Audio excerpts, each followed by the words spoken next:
All right, Lady Ada, what is this? We're back. It's us, Lady Ada, Mr. Lady Ada, here on Show and Tell. We're exciting, but you know what's even more exciting? All the people who are going to come by. We're excited. I'm excited. I don't know if we're exciting. Wow.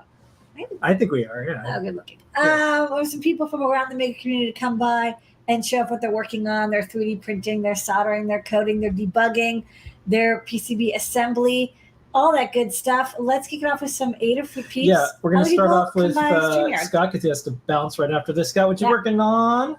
Hey, I've been doing USB host stuff, but that's not what I came to show today.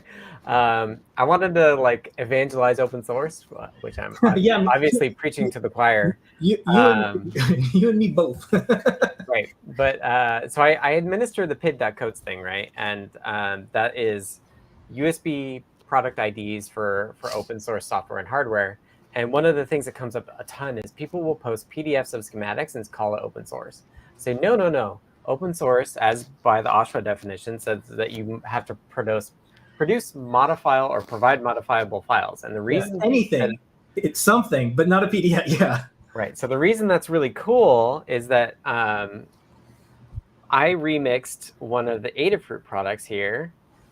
This is a remix of the Metro M7. This is actually not out yet, so the files are actually not public, but they will be.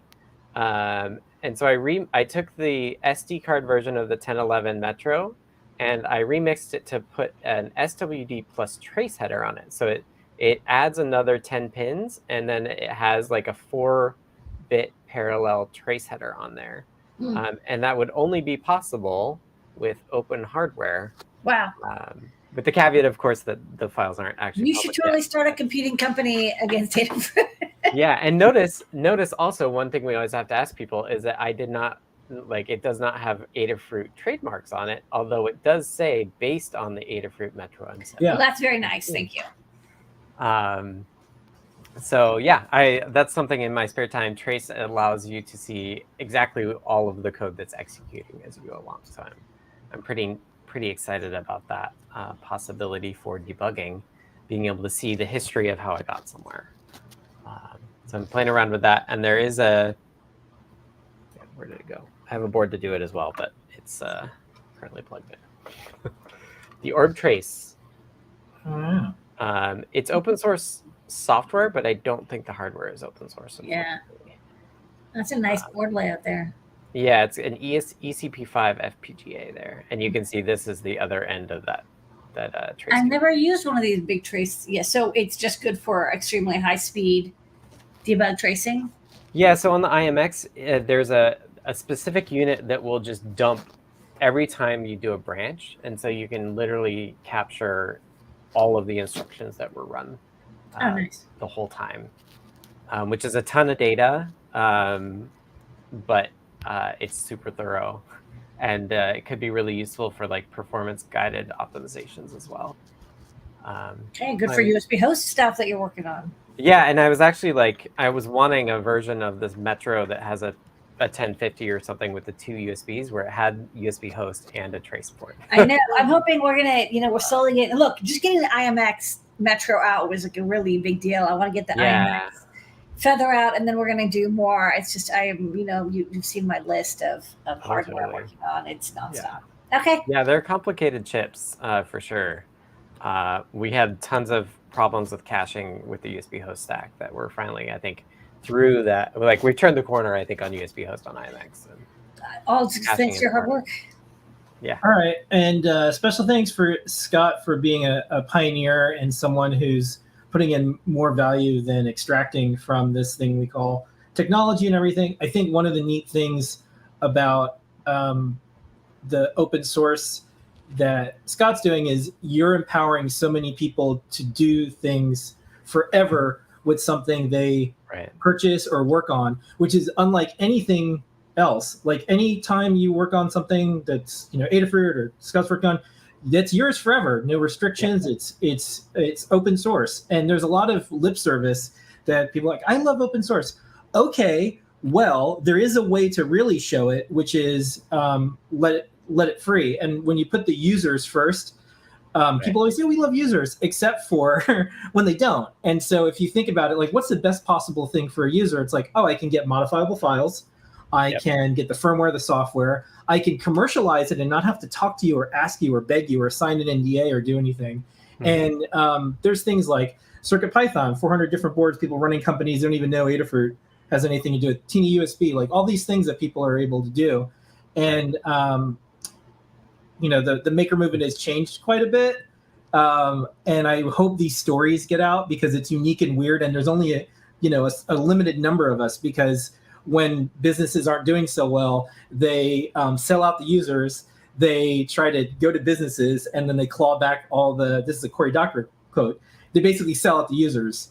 Right. And when you want to put users first, open source is probably the biggest signal that that's what you're doing. So thanks for doing that. Yeah, and you and I were talking about, like, personally, it's in my best interest to work with tools and software that I would have if I left Adafruit. Right? Yeah. Like I was at Google before, and the moment that I left Google, I didn't have access to the tools. The human tools capital that I learned to use, or the code that I had worked on. So. Yeah, and like even little things like when you do public forum support or you put up GitHub issues, so that human capital, that thought, those things can be searched and found, and like other people can do things with it. When something's closed and private, and like all the work you did at Google gone forever, who knows where it's gone? All the work that you're doing is out in the open, and you can always refer to it. And it seems like the best way to go. But anyways, totally. Thanks for coming by, Scott. Yeah, thanks for having me on the soapbox. Yeah, you don't have a choice. I'm happy to be there. All right, next up. JP, what you got going on? Hey, I have Melissa showing up suddenly. No, now I have Melissa as a project. I just not working on Melissa. I was working on this, though, which I'm very excited about. This is my inexpensive DIY version of a very cool sort of art piece called The Ambient Machine by an artist named Yuri Suzuki. And this version uses a Metro M7 and 10 different wave files that I'm playing using a little I2S amp through a speaker that you can kind of see back there. I just mounted a USB-C to it there for power and data. So I've got it plugged in right now just to a battery pack. And what I can do is I can flip any of these 10 switches to play different sort of ambient, soothing or not so soothing ambient sounds. And then I can also toggle their volume levels from low to high using this second row. So I'll just flip a few of these on and you'll be able to hear sort of a noise machine type of ambient thing. I've also got some little musical tones happening in here.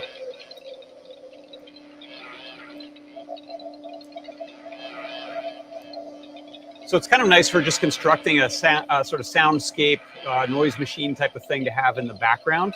And I made it pretty much entirely from IKEA drawers. I have some little extra bits of poplar that I added for the legs there and for some spacers. But the main cabinet is made from a couple of these inexpensive drawers that come with a little $30 IKEA cabinet set. So this is what I've been working on. It's all written in CircuitPython. It uses Audio Mixer to be able to have all of those sounds playing at once, and then me flip them in and out just for the volume level. And I can also toggle those between the two levels. So working on a learn guide from this. Come on by tomorrow to my show, and I'll talk a little bit about finishing up the code on it, which I just submitted to our learn guide on GitHub, and you'll be able to build your own soon.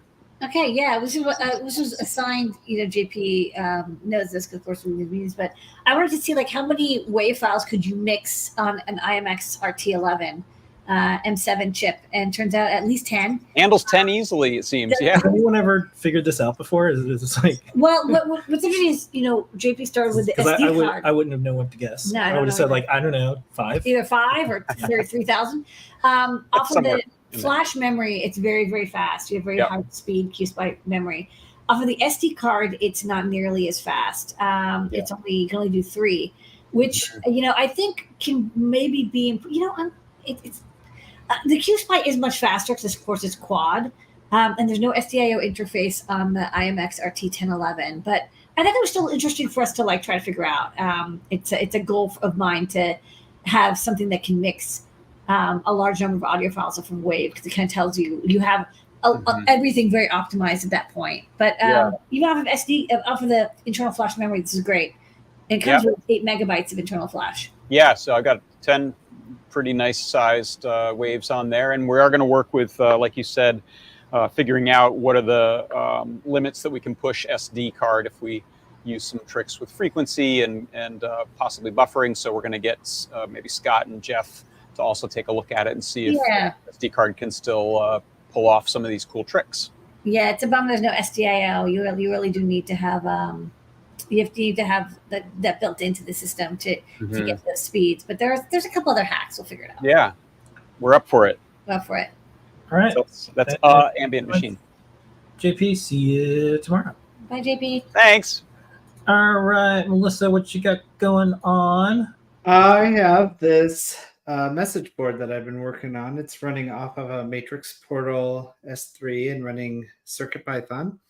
And I've been trying to see how much I could get it to do.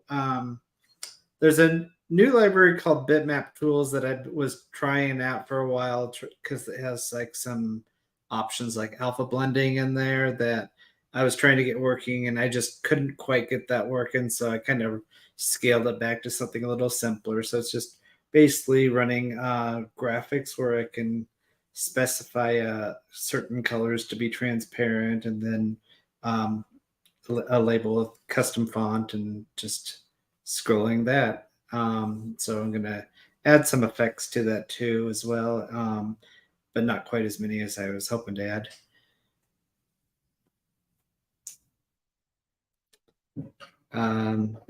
So yeah.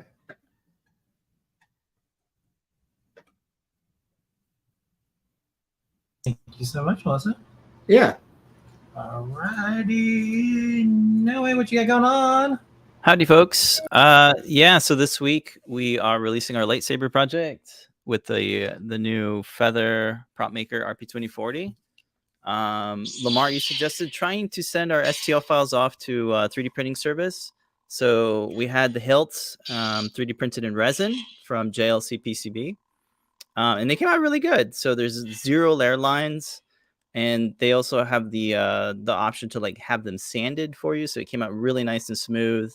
They handle all of the adding supports and printing it in resin and then post processing it while sanding it. That's a really cool option. It only cost me $30 to get these parts printed in that resin, and that includes shipping too. So if folks are looking for a way to get really high quality 3D printed parts, check out some of the 3D printing services. These days they are a lot more affordable and accessible. I also have the FDM version here. Filament has also come a long way, so you get like this sparkly, shiny glitter, but you always get the layer lines. Like you can kind of see there the Z seam. But it's really nice to have that option now to get really high quality resin parts printed for you. And I think going forward, we're gonna submit our designs once we print them out and like test them, make sure they all fit and stuff, to like JLC and PCB way. So that how's the threading like? Because there's that part screws on, right? Yeah, the threading is excellent. So much more smooth than the FDM. Nice. Yeah, so those. I didn't even hear like. Yeah, right. It doesn't have that friction, that nasty kind of sound you get. And what about like shrinkage? Do you have to like account for like the shape changing? No, actually all the tolerances are just about the same. So like the button, for example, would have some shrinkage normally, but it came out really well. Also the little PCB holder like slides in and slides out nicely. So all that it's amazing. Really well. Yeah, how good the quality is. I wanted you to try it out because it's like, we notice, especially on our team, everyone has a 3D printer, but they're like, oh, it's in storage, or like I haven't calibrated it in a bit. And I thought, what, definitely, it's always good to do projects where you can do the print yourself. But I think the services have gotten better, and the pricing and speed have gotten pretty good. And I like that there's. It isn't like $150 anymore. It used to be very expensive to send out 3D prints, but now they come out so great. Yeah, totally. Anyways, good work with that. Thank you. Yeah, and thanks to the prop maker Feather, like this thing can be taken apart without too much hassle, and that was a big very helpful when you're like taking photos and documenting it. Like it was such a pleasure to like, oh, I need to get photos of this thing I forgot. Let me just take it apart. Compared in, to the last one, this is like the instructions are like you solder 2 wires, you're done. And progress marches on. And I love that the new amplifier I think is nice and good quality. Yeah. For sure. And shout out to Liz. I asked her to write some code so that we can change the color of the LED, because that's one thing I've always wanted. So it's really nice to have Darth that. Maul. Now you're Obi-Wan. Now you're Luke. Now I'm Mace Windu. I think he's got purple? the purple. Yeah, he's got the purple one. What's Ahsoka? She has white, right? Yeah, I didn't add white, but I could add white. There you go. It's kind of white. It's Rey Skywalker. Yeah, she's got the yellow one. So, all right. Check out the Learn Guide, folks, and find out how to build yours, and check out we playing the video tonight. All right, thank you, Noi, and Liz, and Pedro, of course. All right, we're gonna do Mark, DJ Devin, Rex, then Bob. Mark, what you got going on? All right. Sorry, I have too many windows open. Sorry, I have been really busy lately, so I haven't had much of a chance for projects, but I was out playing Ultimate a couple weeks ago, and summer here we get a fair number of storms, and we're debating airplane or thunder. So I realized it would be really useful to have something on the sports fields that would tell you if there is lightning in the area incoming. So I do know SparkFun does sell a lightning detector, but rather than take that route, I was just like, well, I want to build another board. So I found there's a chip, the AS3935, that will detect lightning and help filter out local noise signals. So I haven't got the whole project done yet. I want to put it in an enclosure and 3D print something. But right now I've got the small board in sort of the lower right that will, in theory, detect lightning. The problem is, since I've managed to solder it up, there hasn't been any storms. So it's blinking that everything is okay. So it's kind of like Homer's everything's okay alarm right now. It's constantly telling me things are all right. So now I just have to wait till a thunderstorm hits to see if it will actually record the data properly. Oh, okay. That's... One second. You want to put us in? Yeah. Wait. Yeah, you have to add us. Sorry. Wait. We also have too many windows. We have too many windows. Sorry. Yeah. Common problem tonight. Where is? Oh. Sorry. There you go. Oh, okay. Whew, we're back. Hi. Sorry. Hi. Sorry, a lot going on here. Okay, don't get hit by lightning and everything's okay. Yeah, that's pretty much it. So now I'm impatiently waiting the next thunderstorm. How are you liking that chip? I've seen, the AS, was it the 70 something, 5735 or whatever? It was easy to bring up and communicate with.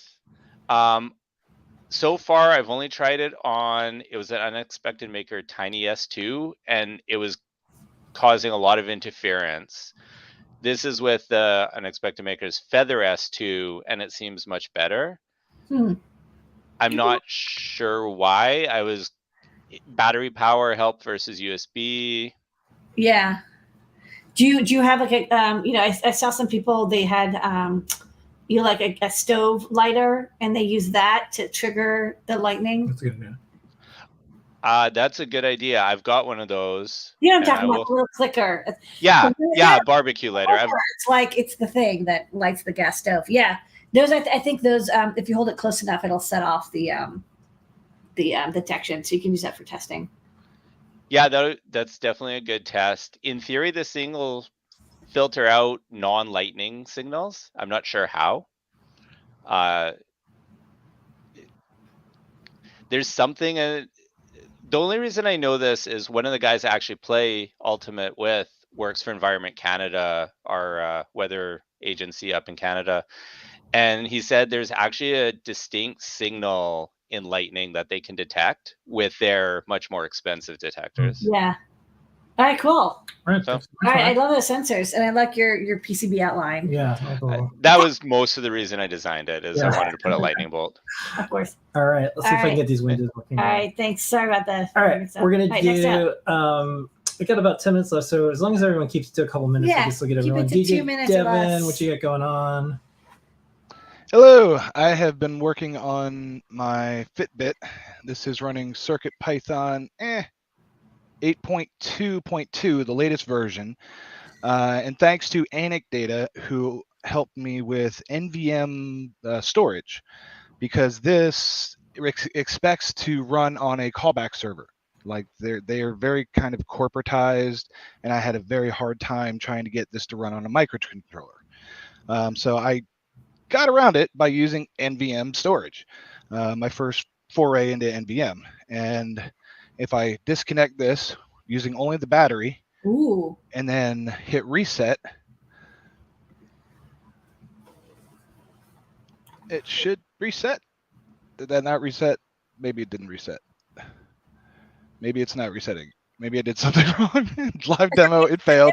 Anyway, it will store the API token into NVM, and then next time it comes up, it uses the NVM token to get back online. Otherwise, you would have to recreate your API token over and over and over, using their web tutorial kind of thing. You made a cookie. Yeah, I stored basically a cookie on using NVM, which gets around their callback server, and you also don't have to run boot.py in order to write a file, so you can use NVM. I didn't know that existed, so that was a real cool way to get around it. And also, I love swag, and sticking with the ethos of the maker community, I made my own. Oh, good. Because you guys don't sell that. Yeah. And I wanted it to be really, really hot so that it would give me a fever. Oh, that looks good. Yeah, it's nice. And it's really, really custom. Oh, look at this. More cowbell. Oh, that's cool. Nice. Yeah, we decided that, when we put the logo on something, it's our circuit boards, the Adafruit logo. But as long as people aren't selling things, they can take. Notice it's not twisted. No, but it's fine. It's fine though. Okay. This is what we like to see, like people in the community, because we saw a lot of bad swag, like shot glasses, and so we thought, if people want to put the logo on something, that's fine, because at least it'll be something special that they want to do. But if you want the Adafruit logo from us, it's on a circuit board. We might change our mind later, but that looks great. Yep, I've always wanted either an Adafruit t-shirt or a hat, like things that I'm into. Like I like the swag stuff, and I was really disappointed when perusing the store that they didn't have one available. So I was like, you know what? After a couple of years, I'm still into Adafruit. Screw it, I'm gonna make my own. In the chat, someone said, you can always wear the circuit boards. Maybe I'll staple one to myself someday. Always an option. All right. Thank you, DJ. All right, have a good night. All right, next up. All right, we're It's going to go to Bob. Bob, then Flyingthings, and Rex. Bob, what you got going on? Hello. Hello. Good morning, afternoon, evening for all the Good time day. zones. So I have some software that I've written for embedded keypads. I think I can switch to my screen. Yeah, if you share a screen, I can add it. But if you can't, I can come back to you if you want to start messing around with that. So I can get to everybody. Screen one. Allow. Okay. Yes. Whoa. All right. Okay. Is that big enough for people to see? Yeah. Okay. So there's a lot of ways to hook buttons to microcontrollers. You can obviously do a one-to-one between the button and the pin of the micro. The classic way is a matrix, not unlike what you see here, where, can you guys see my cursor while I'm doing this? Okay, so these may be outputs on the micro, and you'd scan one output at a time and then read the inputs and see which button's done. The other thing that this here is going to show you a solution for is an analog keyboard. So we can tell it a worst case contact resistance. Say we're going to do a 4x3 array. Maybe you got a 12-bit A to D converter with 4 counts of accuracy. Datasheet says maybe your impedance has got to be less than 5,000 ohms. Pick from 1% resistors. This is my operational temperature for the temperature code of the resistors. And I say find resistor values. That's cool. And, ooh. A little schematic of the resistor values from the real 1K, E96 values. And the benefits of this is that you now only need one ESD device on your micro, and you're only taking one pin on your micro. So this guy here lets you, if you want, you can, rename. That's cool. him. I've never done an A to D keyboard with a matrix. I've done it, with like 4 or 5 keys into one pin, but never a grid. Yeah, cool. This is not my idea. I actually ran across it probably in the early 2000s. And I did a stint as a field application engineer and had some customers that were challenged with this. And I said, well, I wrote some software, and since then I've just refined it over and over. But this that's great. what this does is it calculates resistor values, and right now I've got minimum number of values selected, so these are all the same, and these are all the same. But as you might imagine, as you start stacking up the values on the top, 1% of those gets to be a significant part of one of these resistors over on the left.